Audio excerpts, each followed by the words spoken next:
تو اب سوال یہ ہے کہ کرم کے اندر امن آ سکے گا کہ نہیں. سب سے پہلے اختیار صاحب یہ بتائیے کہ یہ جو آپریشن ہو رہا ہے لوور کرم کے اندر، آپ اس کو مزید پھیلائیں گے؟ دیکھیں آپریشن جو ہے یہ ہوگا تو بالکل یہ ٹارگیٹڈ ہوگا، پریسائز جگہوں پر ہوگا جہاں پر شورش ہے، جہاں پر گورنمنٹ اپنی ریٹ جو ہے وہ سمجھتی ہے خیبر پختونخوا کی کہ وہ کھو چکی ہے، وہ بتائیں گے تو ان کے مشورے پر ٹارگیٹڈلی وہاں پر آپریشن کریں گے. اس آپریشن کو لیڈ کون کر رہا ہے؟ اس آپریشن کو اسٹیٹ آف پاکستان لیڈ کرے. نہیں، سیکیورٹی فورسز میں سے کون سی ادارہ لیڈ کر رہا ہے؟ ڈیفینیٹلی جو بھی ذمہ دار ہے اور ایف سی وہ ہے ایف سی ہے، وہی کرے گی، ملیشیا کرے گی، لیکن انہوں نے ہی کرنا ہے. جو قومی سلامتی کے ادارے ہیں جو بارڈر پہ ہمارے پہرا دیتے ہیں وہی پھر کریں گے. نہیں، چونکہ پی ٹی آئی یہ کہتی رہی ہے کہ جی تھل پارا چنار روڈ کی جو سیکیورٹی ہے وہ ہمارے پاس اس کا کوئی اختیار نہیں ہے، وہ فیڈرل گورنمنٹ کا اختیار ہے اس کے اوپر. کیوں؟ وہ یہ کہتے ہیں. کیا وہاں پر وہ ضلع کوئی اور ہے؟ وہ خیبر پختونخوا کا ضلع نہیں ہے، وہ خیبر پختونخوا کا حصہ نہیں ہے. پھر وہ خیبر پختونخوا کا اختیار ہے. ڈیفینیٹلی. دیکھیں میں یہ دس از سم تھنگ ویری ڈسگسٹنگ جب لوگوں کا اپنی رسپانسبلٹی آپ پوری نہیں کر سکتے اور آپ کہتے ہو نا کہ یہ تو منیزہ کا اس کی رسپانسبلٹی ہے، آپ اس کو پاس کرتے ہیں. کیا پھر آپ وہاں پہ کس لیے بیٹھے ہیں؟ اچھا احمد کنڈی صاحب، میں یہاں ایک جملہ آپ کو بتا دیتا ہوں آپ کی نالج کو اور آپ کے ویورز کو، سننے والوں کو.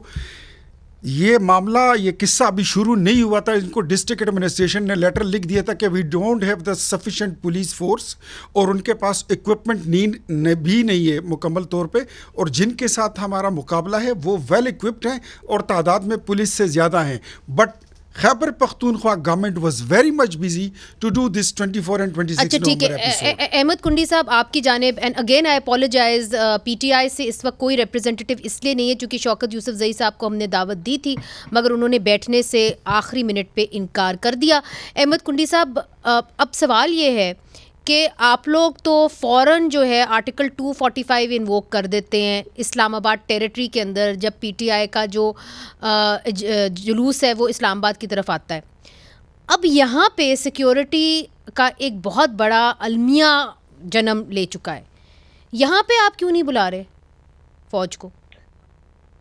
نہیں منیزے، وہاں پہ فوج اپنا رول پلے کر رہی ہے، لگے ہوئے ہیں جہاں پہ ان کو ہیلپ چاہیے. کیونکہ دیکھیں لیڈ اس کو جو ہے نا وہ پروونشل گورنمنٹ کرتی ہے. ہمیشہ آپ یاد رکھیں جو بھی کوئی ایکٹیویٹیز وہاں پہ چل رہی ہیں اس کے اوپر پروونشل گورنمنٹ لیڈ لیتی ہے، اور جہاں پہ جس آرگن کی ان کو ضرورت ہوتی ہے میرے خیال میں وہ وہاں پہ ایکسرسائز ہو رہے ہیں. وہاں پہ آرمی بھی ہے، وہاں پہ ایف سی بھی ہے، وہاں پہ خیبر پختونخوا کی پولیس بھی ہے، وہ تمام ادارے کام کر رہے ہیں. لیکن میں پھر یہ جو میں نے پہلے بات کی، جو چیلنج اور کوشچن مارک یہ ہے، دیکھ لیں یہ ٹھیک ہے انسیڈنٹ تو کرم کا ابھی ہمارے سامنے ہے، لیکن وہاں پہ جو بنکرز بنے ہوئے ہیں، وہاں پہ جو اسلحہ پہنچا ہوا ہے، وہ جو بارڈر کے ساتھ کا ایریا ہے وہاں پہ اتنا یہ کوئی ایک دن میں ہوا ہے. کہنے کا مقصد یہ ہے نہیں، مگر کنڈی صاحب یہ بتائیں کہ جو انہوں نے ابھی نیا اقدام ہے کہ جی وہاں سے بھاری اسلحہ جو ہے وہ کانفسکیٹ کر رہے ہیں، کیا آپ اس کے حق میں ہیں؟ دیکھیں میری گزارش سنیں منیزے، کہنے کا مقصد پھر میں وہی کہتا ہوں، کوئی بھی پالیسی اگر اس کی کنٹینیوٹی نہیں ہوگی تو آپ کے جتنے بھی ڈیسیجنز ہیں وہ آپ کے ایکشنز اور آپ کی کنٹینیوٹی اس کو جسٹیفائی کرتے ہیں. امریکہ میں سب میرا سوال بڑا سیدھا ہے، کانفسکیٹ کریں گے بھاری اسلحہ جو وہاں پہ آپ اس کے حق میں ہیں جو کانفسکیٹ کریں؟ ڈیفینیٹلی کانفسکیٹ کرنا چاہیے. اس طرح کہ اگر آپ ہر کسی کو اسلحہ دے کیونکہ وہاں پہ باقاعدہ جرگے نے جو وہاں پہ معاہدہ ایگریمنٹ ہوا ہے اس میں دونوں پارٹیز نے اس بات پہ ایگری کیا ہے جو بھئی اسلحہ لیا جائے، جس کے پاس جتنا ہے وہ لیا جائے. رائٹ، مگر ابھی بڑی تعداد کے اندر لوگ جو ہیں وہ نقل مکانی کرنے پہ مجبور ہو جائیں گے. اسامہ صاحب آپ چونکہ ایک رائٹس ایکٹیوسٹ ہیں، ماضی میں بھی ہم نے دیکھا ہے خیبر پختونخوا کے اندر جب نقل مکانی ہوئی ہے تو کمپنسیشن بھی لوگوں کو نہیں ملی، پھر جب وہ واپس آئے تو گھر ان کو ٹوٹے ہوئے ملے. اب سوال یہ ہے کہ کیا وہاں پہ حکومت کو، پروونشل گورنمنٹ کو پہلے نہیں سیکیورٹی فورسز تعینات کر دینی چاہیے تھی؟ کتنے مہینے ہو گئے وہاں پہ قتل و عام ہوتا رہا مگر دونوں حکومتیں آرام سے بیٹھی رہی، فیڈرل بھی اور پروونشل بھی. جی دیکھیں، اگر آپ کرم ایجنسی کو دیکھیں تو وہاں تو سیکیورٹی فورسز ہمیشہ سے موجود ہیں. وہاں پاڑا چنار کے قریب ایف سی کا ایک بہت بڑا قلعہ بھی ہے. کافی ادھر نفری ہوتی ہے، بارڈر پہ کافی سیکیورٹی فورسز ہوتے ہیں.